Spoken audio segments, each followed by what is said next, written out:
تمہیں معلوم بھی ہے تم جب خفا ہوتی ہو نا تو میری سانسیں ترتیب بھول جاتی ہیں، اس نے آہستہ سے کہا جیسے کوئی اعتراف مگر بے بسی سے لبریز۔ حیات نے پلکیں کھولی اور اس کی گردن پر سر رکھ کر بہت دھیمے لہجے میں بولی، پھر تم مجھے ان باتوں سے دور کیوں رکھتے ہو؟ کیوں لگتا ہے جیسے تمہاری زندگی کا ایک حصہ مجھ سے الگ ہے؟ یوشا کی سانس جیسے ایک لمحے کو رک سی تھی۔ وہ سوال نہیں تھا، وہ ایک بے آواز التجا تھی۔ اس نے سر اٹھا کر حیات کا چہرہ دیکھا، اس لیے کہ میں تمہیں کسی جنگ کا حصہ نہیں بنانا چاہتا حیات۔ اس کی آواز میں تھکن تھی، وہ تھکن جو مسلسل لڑنے والوں کو آنکھوں میں جاگتی ہے۔ میں تمہیں اپنی اس دنیا میں نہیں کھونا چاہتا جہاں لفظوں سے زیادہ خنجر چلتے ہیں، جہاں پر مسکراہٹ کے پیچھے دھوکہ چھپا ہوتا ہے اور ہر رشتہ مفاد کے ترازو میں تولا جاتا ہے۔ حیات نے خاموشی سے اس کی بات سنی۔ یوشا، وہ آہستہ سے بولی، محبت صرف ساتھ ہنسنے کا نام نہیں ہوتا، یہ اس خاموشی میں بھی ساتھ بیٹھنے کا وعدہ جب تم تھک جاؤ، جب تم ٹوٹ جاؤ، جب تم خود سے بھی چھپنے لگو۔ اور تم جانتے ہو نا، میں تمہاری سوچ کو بھی قبول کرنے کی ہمت رکھتی ہوں، تمہاری جنگ کا حصہ بننے کی نہیں، تمہاری ڈھال بننے کی طاقت رکھتی ہوں۔ یوشا کے لبوں پر ہلکی سے مسکراہٹ ابھری، وہ آنکھوں میں آنکھیں ڈال کر بولا، کبھی کبھی انسان اپنی محبت کو محفوظ رکھنے کے لیے اسے خود سے دور رکھتا ہے۔ میں نے بھی یہی کیا، کیونکہ تمہیں کھونا مجھے اپنی ہار سے زیادہ ڈراتا ہے۔ حیات نے اس کے پیشانی کو چھوا، ایک نرم سا لمس جیسے کوئی دعا سینے پر رکھتی ہو۔ تو پھر آج سے وعدہ کرو۔ وہ آہستگی سے بولی کہ اب کوئی جنگ تمہیں اکیلا نہیں لڑنی، کوئی درد تمہیں تنہا نہیں سہنا اور کوئی رات تمہیں میرے بغیر نہیں کاٹنی۔ یوشا نے اس کے ہاتھ اپنے دل پہ رکھا، دھڑکن تیز تھی، گہری تھی، مگر اس کے لمس سے جیسے تھم سی گئی تھی۔ وعدہ ہے، اس نے انگلی بند کرتے ہوئے کہا، کہ اب تم میرے لفظوں میں نہیں، میرے ہر سچ میں شامل ہوگی، میرے رازوں میں، میرے زخموں میں اور میرے ہر فیصلے میں۔ حیات نے اپنے ہونٹوں سے اس کے دل پر ہلکا سا بوسہ دیا۔ تمہارے سچ میں رہنا میرے لیے سب سے بڑی محبت ہے۔ کمرے کی خاموشی میں صرف ان دونوں کی سانسیں اور دلوں کی دھڑکنیں گونج رہی تھی، جو ایک دوسرے کے لیے خاص جذبے کا اظہار کر رہی تھی۔ رات کی نرم چاندنی کمرے کے پردوں سے جھانک رہی تھی اور ہوا کے ہلکے جھونکے اور دونوں کے درمیان گزر رہے تھے۔ یوشا کے ہاتھ ابھی بھی حیات کی کلائی پر تھے اور وہ دونوں ایک دوسرے کی آنکھوں میں کھوئے ہوئے تھے۔ یوشا نے اپنی انگلیوں سے حیات کے چہرے کو نرمی سے چھوا اور آہستہ سے بولا، تم جانتی ہو جب تم قریب ہوتی تو دنیا کی ہر فکر دھندلی ہو جاتی ہے۔ اس نے حیات کا ہاتھ تھاما اور اسے اپنے ساتھ سینے سے لگا لیا۔ تمہاری یہ قربت مجھے جیتنے کی ہمت دیتی ہے، تم ہو تو میں ہر مشکل سے لڑ سکتا ہوں۔ یوشا اس کے بالوں میں انگلیاں پھیرتا اس کی گردن پر جھکایا، ہونٹ آہستہ آہستہ اس کی نرمی کو محسوس کرنے لگے۔ اس کی سانسیں حیات کے جلد پر پڑ کر لرزش پیدا کر رہی تھی۔ وہ لمحہ لمس کی زبان میں بول رہا تھا جہاں لفظ غیر ضروری تھے، تمہاری ہر حد صرف میری ہے۔ یوشا نے آہستگی سے سرگوشی کی۔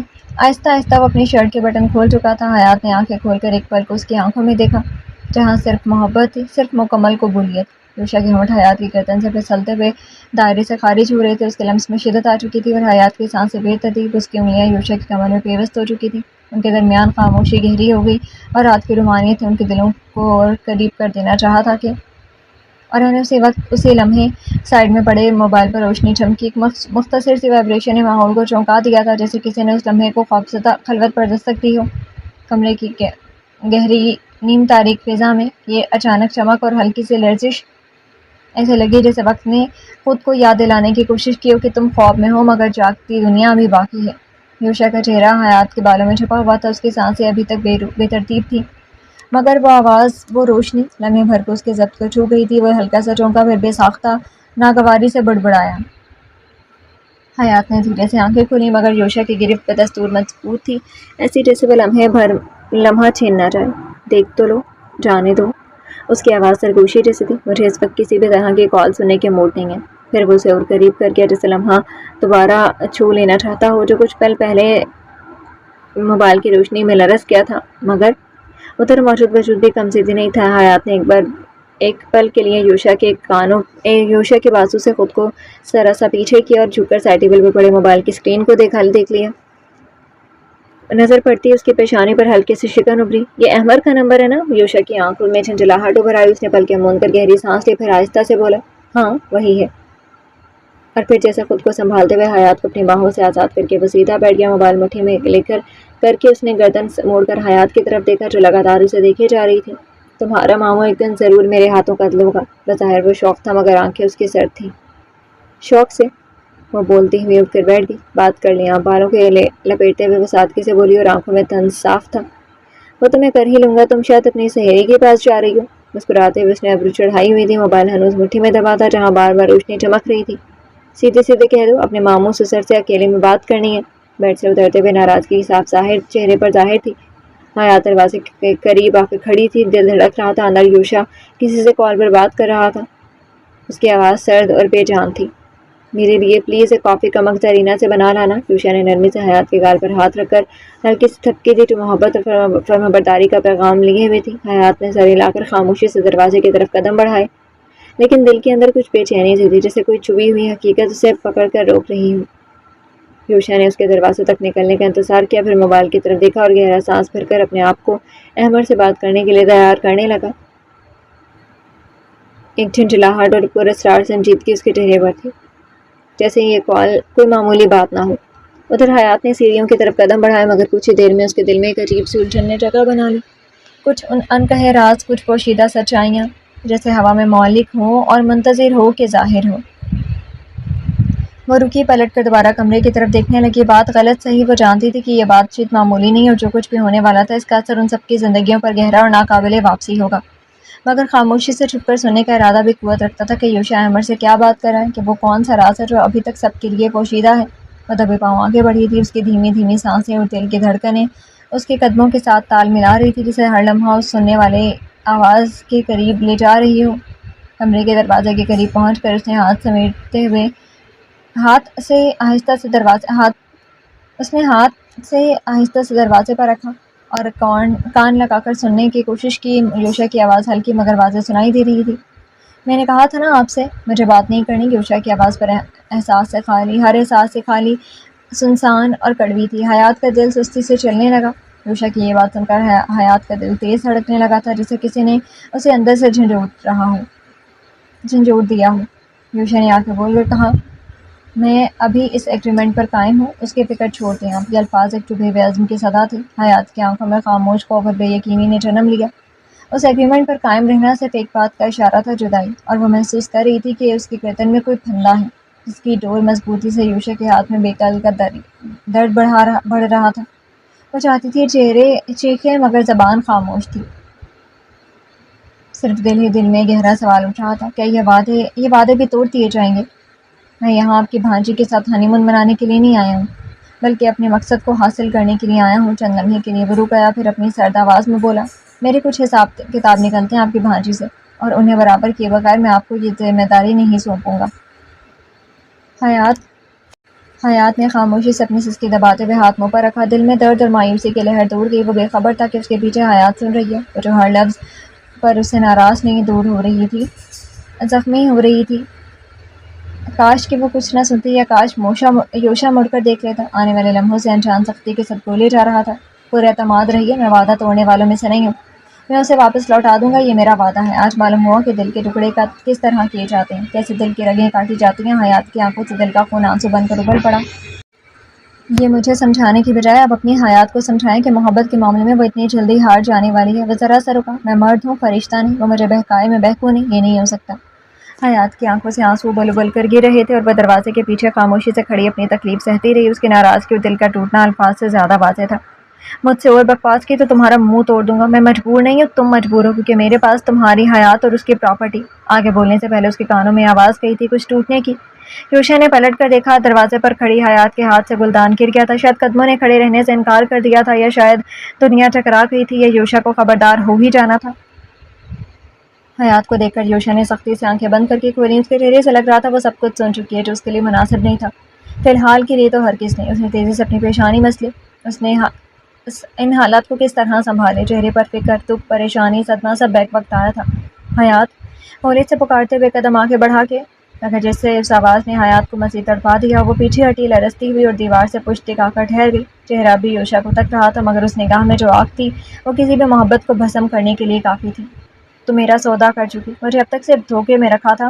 میں گلا روندھ گیا مگر آواز نہ رکی۔ میں سودے میں دی گئی ایک چیز ہوں یوشا، تمہارے استعمال کی چیز۔ اس کے الفاظ نے جیسے یوشا کے سینے میں خنجر گھونپ دیا تھا، درد ہی درد پھیلا تھا۔ نہیں حیات، میں سب بتاتا۔ وہ بے چینی سے آگے بڑھا کے، ایک قدم بھی آگے مت بڑھانا۔ زخمی آنکھوں کی سرخی میں اپنے لیے اٹھی نفرت دے کر یوشا کے قدم جڑ ہو گئے۔ اس کے سرخ آنکھوں میں اب عشق نہیں، دھواں تھا۔ یوشا کے لیے اٹھا وہ دھواں جو ہر وضاحت کو نگلنے کے لیے کافی تھا۔ یوشا کے قدم وہیں کے وہیں منجمد ہو گئے۔ حیات میری بات، لب بس کپکپائے تھے۔ بس اب بس وہ غرائی مجھے اور بہلاوے مت دو یوشا سعید ملک. اس کی آواز بلند تھی، زخمی تھی اور اس کی ہر صدا یوشا کے اندر کچھ توڑتی جا رہی تھی. ابھی الفاظ نہیں خنجر چل رہے تھے اور ان دونوں کے درمیان وہ لمحہ کھڑا تھا جس نے محبت کے سارے رنگ بے رنگ کر دیے تھے. مجھے کوئی بھی توجہ مت دینا یوشا ملک. حیات کی آواز لرز رہی تھی مگر اس میں ایک ایسی کاٹ تھی جیسے کسی نے محبت کے بدن پر چاقو پھیر دیا ہو. Try to understand me. Yusha کی آواز رکی ہوئی سانسوں جیسی تھی، گھٹی گھٹی مگر پر امید. کیا سمجھوں تمہیں؟ اس کی آواز اس بار دھیمی نہیں زخمی تھی. یہ کہ تم نے اپنی بے عزتی کے بدلہ میرے وجود سے لیا، اپنی رسوا کی گئی انا کو میرے لمس میں ڈھال کر عزت بنانا چاہا، یا پھر اپنی اولاد کے لیے میرے جذبات، میری محبت، میرا تن، میرا من سب روند ڈالے. یوشا کا چہرہ ایک لمحے کو سرخ ہو گیا، آنکھوں کی نمی میں خون اترا تھا. برداشت چٹکی تھی. حیات. آواز سخت ہو گئی تھی.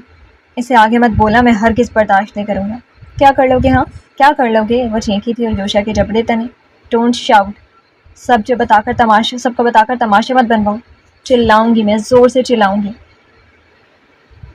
وہ تڑپ کر چینکی. ساری دنیا کو بتاؤں گی، تماشا دکھاؤں گی کہ یوشا سعید ملک نے میری محبت کو سودا بنا دیا، میرے خوابوں کو، میری عزت کو، میرے جسم کو. وہ یوشا کی برداشت جواب دے گئی تھی.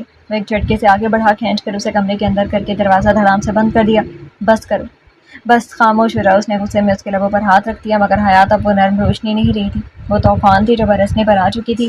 چھوٹنے کے لیے اس نے ہاتھ مارا تھا جو سیدھا ٹیبل پر پڑا تھا، اور وہیں ٹوٹتا ہوا گلدان جو ان دونوں کے بیچ ٹوٹ کر بکھرا تھا حیات کے ہاتھ میں نوکتا شیشے کا ٹکڑے کی طرح چمکا.